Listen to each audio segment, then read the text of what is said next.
বৃষ্টি হওয়ার ফলে অনেক দিন পর গাছের ফুলগুলোকে খুব সুন্দর লাগছে, এমনকি গোলাপগুলো পুড়েও গেছে এত গরমে, দেখার মতন ভালো লাগে।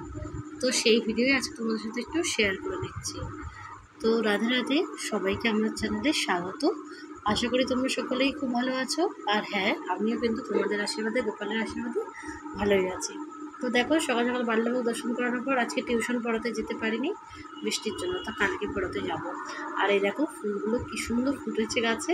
আর এই যে হালকা ছিটা ছিটা জল লেগে রয়েছে, যেটা দেখতে যে এত সুন্দর লাগছে, তাই তোমাদের সাথে শেয়ার না করে আর পারলাম না। তাই দর্শন করিয়ে দিলাম। আর দেখো বৃন্দাবন মহারানী দর্শন করিয়ে দিলাম। আর দেখো কত রকম সব ফুল ফুটেছে, মানে আজকে যত রকমের ফুল বাকি ছিল ফোটা, সব ফুল ফুটে গেছে, দেখতে কত সুন্দর লাগছে। তো এটা দেখো কদিন আগের ফুল, ওটা কেমনটা হয়ে গেছে। তো এরপরে দেখো গোলাপ, তো গোলাপগুলোকে দেখছো রোদ্রে আর গরমে কি অবস্থাটা না হয়েছে এদের। তো যতই চেষ্টা করেছি ভালো করে রাখার জন্য, তবুও কিন্তু তাকে এইভাবে থেকে বাঁচতে পারলাম না, কারণ সারাদিনই তো রৌদ্র খাচ্ছে। তো কী আর করা যাবে। আর এদিকে দেখো অরেঞ্জ কালারের গোলাপগুলো, মিনি গোলাপ, তো অনেকগুলো ফুটেছিল, তার মধ্যে কিছুটা কুড়ি রয়েছে আর কিছুটা কিন্তু ফুটে গেছে। আর এদিকে দেখো এই যে হলুদ হলুদ ফুলগুলো, এগুলোকে কী কলকে ফুল না কি একটা বলে, তো খুবই সুন্দর লাগছিলো দেখতে। তো সব কিছু তুলে নেবো, তার আগে একটু তোমাদের সাথে ভিডিওটা শেয়ার করে নিলাম। আর এই দেখো গাছে কড়ি ভর্তি হয়ে গেছে, কদিন আগে বৃষ্টি হয়েছে তো ওই জন্য এখন গাছে পুরো কড়ি ভর্তি হয়ে গেছে। এখন প্রত্যেকটা দেখো ফুল ফুটবে বলে একদম রেডি, তো গাছে কড়িই কড়ি। তো এগুলো যখন ফুটবে খুবই সুন্দর লাগে দেখতে, কিন্তু যখন মানে খারাপ হয়ে যায় তখন খুব খারাপ লাগে। আর এদিকে পেঁপে গাছটাও একটু বড় হয়ে উঠেছে। আর এই দেখো এদিকে হচ্ছে তোমার ওই কী বলে লক্ষ্মী জবা ফুল ফুটে গেছে। আর এদিকে দেখো আমাদের বেদানা গাছে কতগুলো বেদানা এসছে, দেখো কল্পনা করতে পারবে না। আমি তো ছাদে খুব কমই উঠি, কারণ টাইমই পাই না ছাদে ওঠা। তো আজকে মা বললো একটু চল ফুলগুলো একটু তুলবি। আর টিউশন পড়াতে যেহেতু যাইনি, তো আমি ফ্রিও ছিলাম, তো আমি ছাদে চলে গেলাম আর তোমাদের সাথে ভিডিওগুলো শেয়ার করে নিলাম। তো ভাবতে পারছো কতগুলো কুড়ি এসছে দেখো। তো হলে ভালোই হবে, দেখতে সুন্দর লাগবে। আর উচ্ছে গাছে উচ্ছে হয়েছে কিন্তু দেখা যাচ্ছে না, এত ছোটো ছোটো।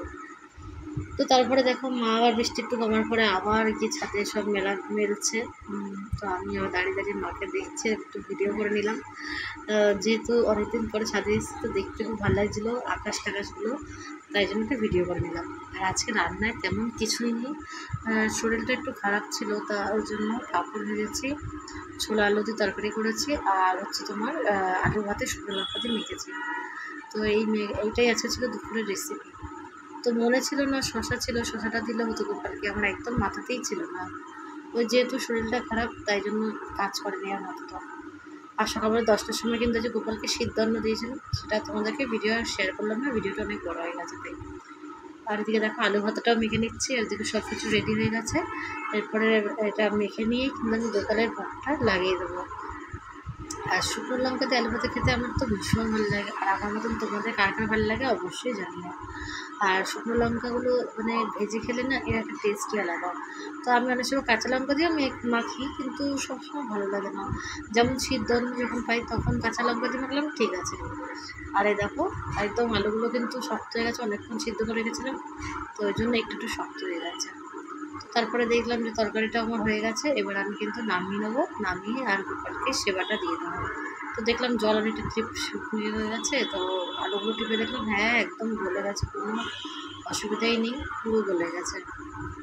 তো এইভাবেই আজকে রান্নাটা আমার শেষ হলো। আর তারপরে গিয়ে গোপাল সোনাকে সেবা দিয়ে দিয়েছি, আর তোমার সাথে ভিডিওটাও শেয়ার করে নিয়েছি।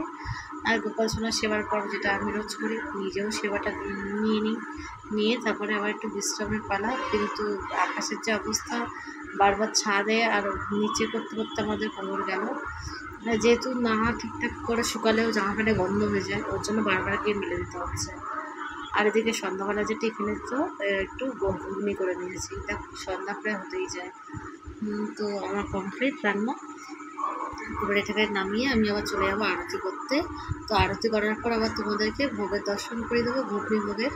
আর রাতের ভোগটা দর্শন করালাম না, কারণ রাতের ভোগটা তো অনেকটা লেট হয়ে যাবে আজকে, কারণ আজকে সন্ধ্যাবেলা আলাদা ভোগ দিয়েছে, আর রাতে আলাদা ভোগ দেবো। তো ওই জন্য আর তোমাদেরকে দর্শন করালাম না, যেহেতু আজকে সন্ধ্যা ভোগটা আরতির পরে দিয়েছে। তো এই জন্যই আজকে দর্শন করালাম না। আর আজকের এই ভিডিওটা আমি শেষ করব এটাই দেখিয়ে। আর এই যে ঘুগনিটার উপরে একটু শশা দিয়ে নিয়েছি, আর তার উপরে একটু বিট নুন দিয়ে নেবো। ব্যাস হয়ে গেছে ঘুগনি। আর খেতে কিন্তু দুর্দান্ত হয়েছে। আর আশা করি তোমরা যদি খাও তোমাদেরও খুব ভালো লাগবে। রেসিপি আমি আগে অনেকবার শেয়ার করেছি বলে আজকে আর করলাম না। তো এই যে ভোগ দর্শন করে নাও। আর আজকের মতন কিন্তু ভিডিওটা এই অবধি। আর তোমাদের যদি আমার ভিডিওটা ভালো লাগে তাহলে লাইক কমেন্ট শেয়ার করতে ভুলবে না। রাধে রাধে, শুভরাত্রি।